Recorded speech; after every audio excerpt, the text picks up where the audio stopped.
Good morning, students. My name is Deepa Garg, your SST subject teacher.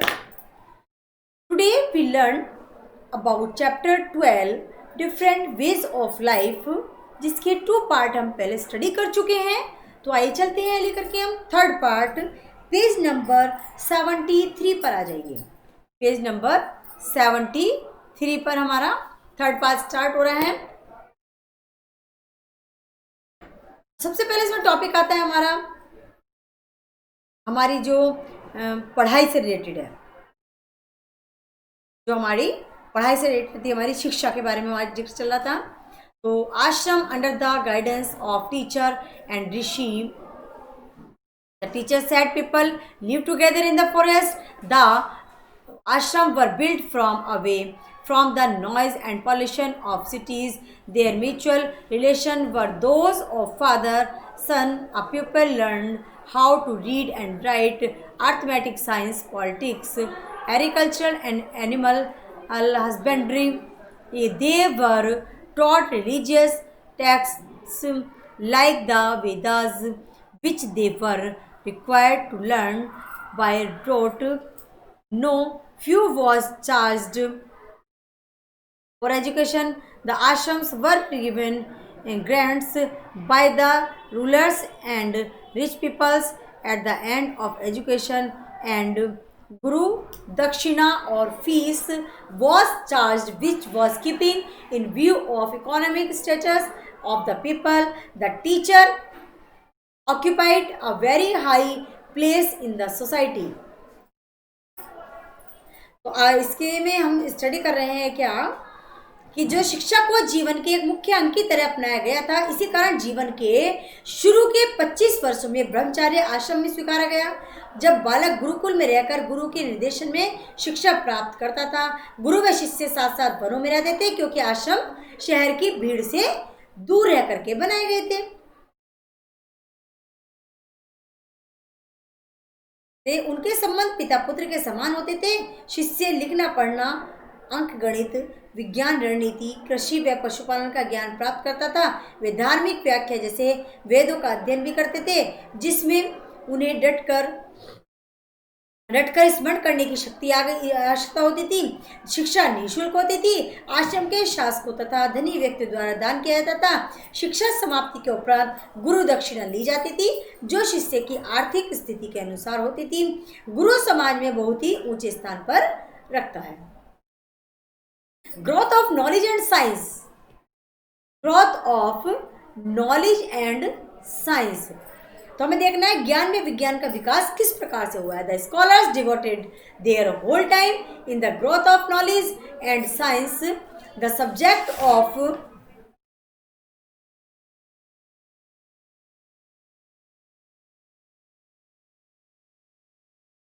Science, the arithmetic, algebra, geometry, astronomy and astrology drew great interest.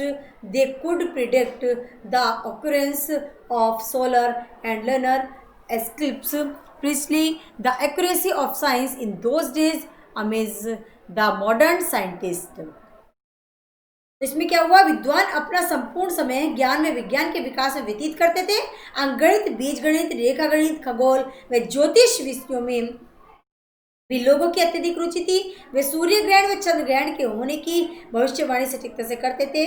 उस विज्ञान की सत्यता से आज के वैज्ञानिक भी आश्चर्यचकित हो जाते हैं. नेक्स्ट इंपॉर्टेंट पॉइंट आता है हमारा इकोनॉमिक लाइफ. इकोनॉमिक लाइफ यानी कि आर्थिक जीवन. आर्थिक जीवन में सबसे पहला था हमारा ऑक्यूपेशन. ऑक्यूपेशन को हिंदी में कहते हैं व्यवसाय. So the Aryans were chiefly nomadic in nature, yet they practiced agriculture well. They were performed in growing different type of crops as wheat, rice, barley, malts, cotton and oil seeds. In addition to fruits and vegetables, animal husbandry was. They used animals for drawing carts and plow. They milked animals for food. They domesticated it cow, sheep, oxen, goats, dogs, and horse.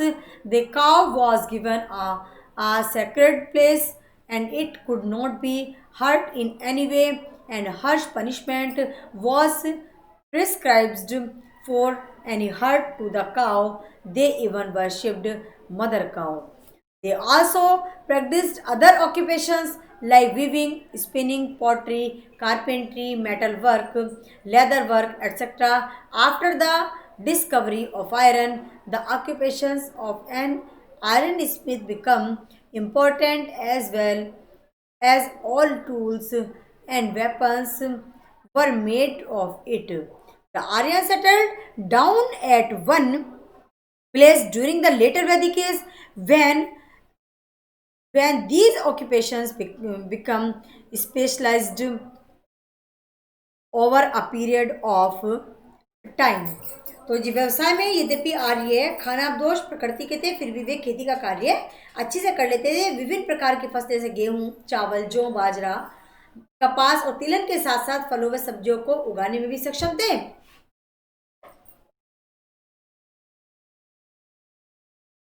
वे पशुओं के दूध से भोजन प्राप्त करते थे। वे गायों, भेड़ों, बैलों, बकरियों, कुत्तों व घोड़ों को पालते थे। गाय को पवित्र माना जाता था और किसी प्रकार से उन्हें हानि नहीं पहुंचा जाती। ऐसा करने वालों को कड़ी सजा दी जाती थी। वे गौ माता की आराधना भी करते थे। वे अन्य व्यवसायों जैसे बुनाई, कताई, बर्तन बनाना, बढ़ईगिरी, धातु कार्य, चमड़े का कार्य आदि में भी जुड़े रहते थे। लोहे की खोज के पश्चात लोहारी एक महत्वपूर्ण व्यवसाय बन गया था क्योंकि सभी औजार व हथियार लोहे से बनाए जाते थे। उत्तर वैदिक काल में जब ये व्यवसाय विशेषीकृत हो गए तब आर्य एक स्थान पर व्यवस्थित हो गए। अब ट्रेड क्या था हमारा, वहां का व्यापार क्या था। नेक्स्ट इंपॉर्टेंट पॉइंट आता हमारा trade. In the early Vedic age the Aryans did not know about weight and measurement and the cow was accepted as a unit of measurement. The barter system was prevalent. In the later Vedic age, long distance trade was practiced. Even sea trade has been mentioned in the Vedas.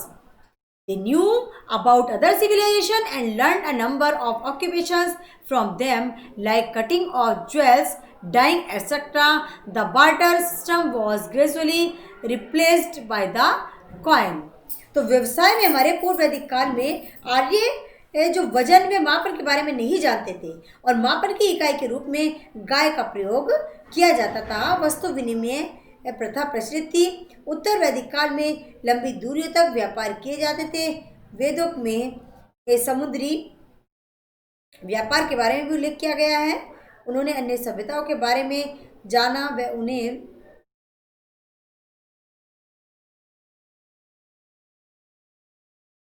पूर्व वैदिक काल में आर्य जो थे वो बहुत अच्छे से वस्तु विनिमय प्रथा धीरे धीरे समाप्त हुई और सिक्के प्रचलन में आने लगे। कॉइन होते हमारे सिक्के। तो बार्टी सिस्टम क्या था हमारा, वो था पर्दा प्रथा। नेक्स्ट इंपॉर्टेंट पॉइंट आता हमारा पॉलिटिकल लाइफ। अब हमारा जो राजनीतिक जीवन था वो किस टाइप का था।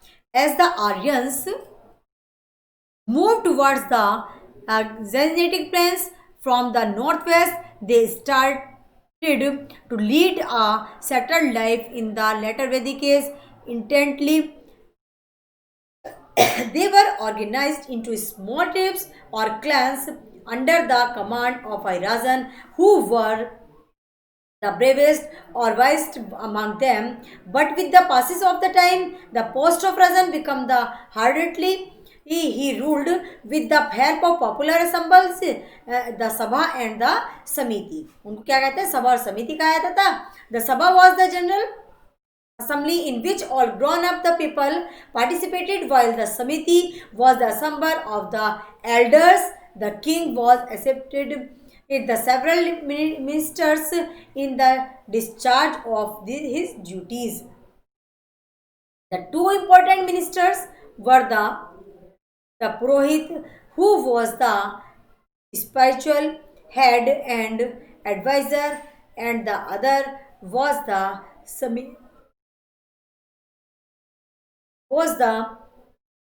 Senani or the army commander. These ministers were men of high character, so they had moral binding on the actions of the Rajan. The people offered Bali gift to the Rajan, which was used to meeting different type of expenditure of the ruler. तो जो राजनीतिक जीवन था हमारा उत्तर वैदिक काल में, आर्यव्रत जब धीरे आए गंगा मैदानस्थ की ओर से, तो उन्होंने व्यवस्थित जीवन प्रारंभ किया। प्रारंभ में एक राजन में जो उनके सबसे ज्यादा वीर और बुद्धिमान होता था, उसके छोटी छोटी जनजातियों में संगठित हुए, लेकिन कुछ समय के साथ साथ राजन का पैतृक हो गया। ये दो प्रमुख सभाओं के द्वारा शासन करता था। सभा व समिति के द्वारा। सभा सामान्य सभा थी जिसमें प्रत्येक पेश व्यक्ति हिस्सा लेता था, जब की समिति बड़े लोगों की सभा में थी। राजन अपने कार्यों को संचालित करने में बहुत से मंत्रियों की सहायता लेनी के प्रति, जिनको हम कहते हैं पुरोहित कहते हैं। राजा का आध्यात्मिक सलाहकार व सेनानी होता है सेना नियंत्रक। दो मुख्य मंत्री थे। ये मंत्री उच्च हित के व्यक्ति होते थे ताकि ये राजन के नैतिक कार्यों को नियंत्रित कर सकें। लोग राजन को बलि उपहार भेंट करते थे जिससे राजन के विभिन्न खर्चों की पूर्ति हो सके। समय के साथ आर्यों ने स्वयं को शक्तिशाली शासकों द्वारा संचालित बड़े राज्यों में संगठित कर लिया। राजन को उसके क्षेत्र नियंत्रण के आधार पर महाराजा या सम्राट बुलाते थे।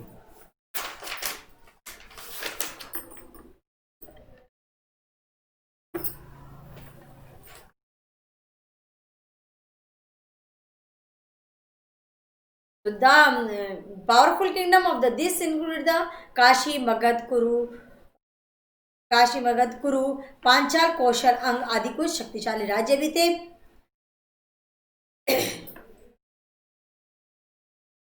And often the power the other of the territory, the अश्वमेध यजन। तो अश्वमेध यज्ञ किसी राज्य के क्षेत्र विस्तार के लिए एक प्रसिद्ध प्रयोजन था वहां का। The large kingdom had the chain of officials who looked after different aspects: the administration, collection of taxes, justice, law and order, construction of public places, etc. तो क्या होता था इसमें कि अश्वमेध यज्ञ किसी भी राज्य के क्षेत्र के लिए हो गया था। तब बड़े राज्यों में अधिकारियों को जालसा होता था जो शासन प्रबंध के विभिन्न कार्यों जैसे कर एकत्र करना है, न्याय, कानून व्यवस्था, सार्वजनिक स्थानों का निर्माण आदि की देखरेख करते थे। नेक्स्ट आता हमारा वॉरफेयर। वॉर होता है युद्ध। So as the kingdom became larger and the kings maintained well-equipped armies, the discovery of iron helped manufacture better weapons like lances, जिसको कहते हैं भाले।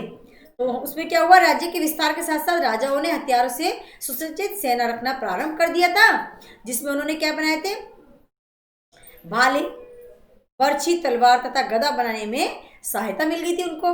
द आर्मी हैड डिफरेंट, सेना के विभिन्न भाग जैसे पैदल यात्रा करना, पैदल सेना, हाथियों की सेना, घुड़सवार सेना या रथ सेना आदि थे उसमें। तो जो आर्य थे they were very efficient in chariot welfare, warfare and bow arrow. तो आर्य रथ युद्ध व धनुष बाण में बहुत निपुण होते थे। The discovery of iron help the वैदिक पीपल। तो वैदिक मानव के लिए लोहे की खोज बहुत ही लाभदायक रही है।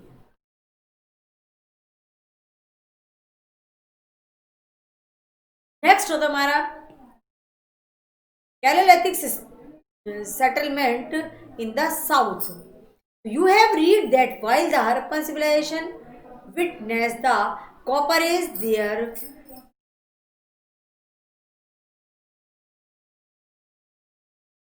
the Charolitic settlement in the Deccan covering the areas the Rajasthan, Madhya Pradesh, Maharashtra, Tamil Nadu और कर्नाटक में फैले हुए थे। जितने भी हम स्टडी कर चुके हैं उनमें विभिन्न काल थे हमारे, जो कुछ पूर्व हड़प्पा थी और कुछ हड़प्पा सभ्यता समकालीन थी और कुछ हड़प्पा सभ्यता के पश्चात भी थी। केस स्टडी करते हैं द डेक्कन यानी कि दक्कन में, किस स्थिति में करते हैं, मुख्य रूप से the important chalcolithic sites have been accepted the following places. Number 1 पे आती है हमारी राजस्थान में हमारी होती है आहार, बाराथल और नगड़ा। और महाराष्ट्र में जारवे, चंदौली और सोनगांव, निवासा। और गुजरात और मध्य प्रदेश और गुर्जर और नवदोतली में। नंबर 4 पर आती है हमारी कर्नाटक और मस्की व ब्रह्मगिरी में। नंबर 5 होती है हमारी तमिलनाडु व अरिकामंडू में। We shall study these settlements in brief. इन स्थलों के बारे में हम संक्षेप में पढ़ेंगे। आगे हम देखते हैं सोशल एंड इकोनॉमिक लाइफ। तो सामाजिक और आर्थिक जीवन किस प्रकार का था। The chalcolithic settlements were primarily rural in nature as they had discovered iron during the neolithic age. तो जो हमारा ताम्र पाषाण कालीन व्यवस्था मुख्य रूप से ग्रामीण प्रकृति की थी। इन्होंने लोहे की खोज नवपाषाण काल में कर ली थी। ये पाषाण काल से लोह युग में आ गए थे। तांबे के बारे में नहीं जानते थे। वे अपने हथियार व औजार लोहे के बनाते थे। इनके धातु के बर्तन असाधारण और लाल और काले रंग से सजे रहते थे। They did not masters use the animals as well as the Aryans. They constructed their houses using stones. तो ये आर्यों की तरह पशुओं के उपयोग में निपुण नहीं थे।